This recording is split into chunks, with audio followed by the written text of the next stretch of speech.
Simple ingredients, complex flavour. Today we're fermenting red cabbage with Shio Koji. It's a beautiful deep purple ferment that's as good for your gut as it is for your palate. Here's how to make it. Making Shio Koji kraut is surprisingly simple.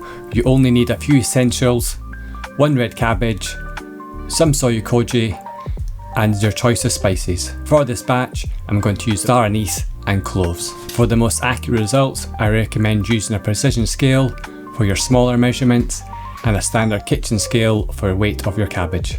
You'll need a large mixing bowl with plenty of room to toss everything together. When it comes to preparing the cabbage, you have a few options. You can use a box grater, a sharp knife, or a mandolin. Today I'm going to be using my spiralizer. I love using this because it has different attachments and allows you to customise the shape and size of your shreds. Finally, I'll be using a vacuum sealer to kick off the fermentation process. Start by peeling away the outer layers of your cabbage.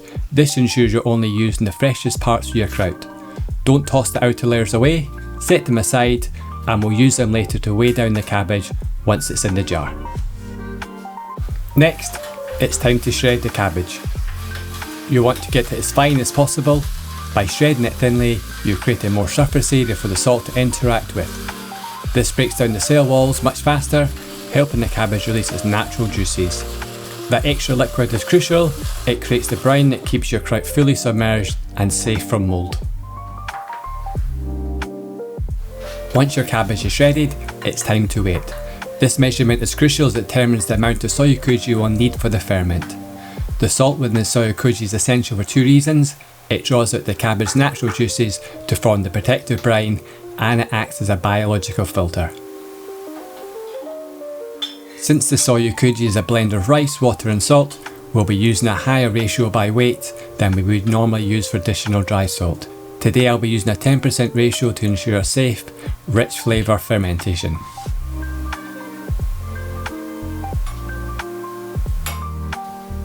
Now, you can go ahead and add your weighted Shio Koji along with the spices that you have chosen. This is where we really start building those deep, custom flavours within the sauerkraut. Now that the spices and the Shio Koji are added, we need to massage or crunch the cabbage.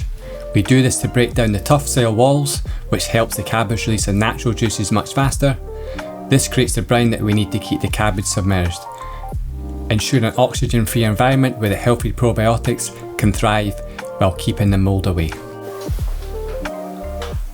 When using a vacuum sealer, start by sealing the bottom of your bag. Once that's secure, go ahead and add your cabbage mixture. To ensure a perfect leak-proof seal, I recommend making 2 separate seals at the bottom, spaced a few centimetres apart. After the bag is filled, use the machine to vacuum out all the air. I always finish with a second seal at the top.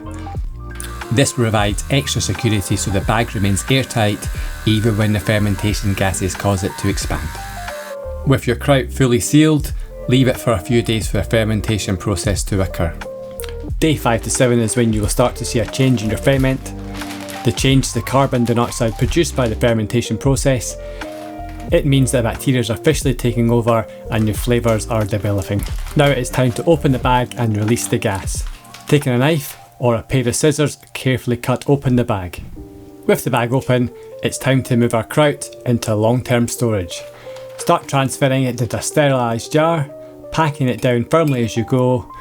You'll notice that when you compress the cabbage, it releases those beautiful briny juices, which is exactly what you want to see. To finish things off, you can use your leftover cabbage leaves or a few bay leaves and tuck them right on top. This creates a natural barrier that keeps all the shredded kraut pinned safely underneath the brine. It's a simple trick to prevent any floaters and keeps the whole batch fresh. Now that the process is complete, that's your Shio Koji kraut ready to use. Move your jar into the refrigerator for a long-term storage. This is a crucial step because it puts the bacteria into sleep mode, slowing down the fermentation and keeping your kraut fresh and crunchy for months to come. Happy fermenting.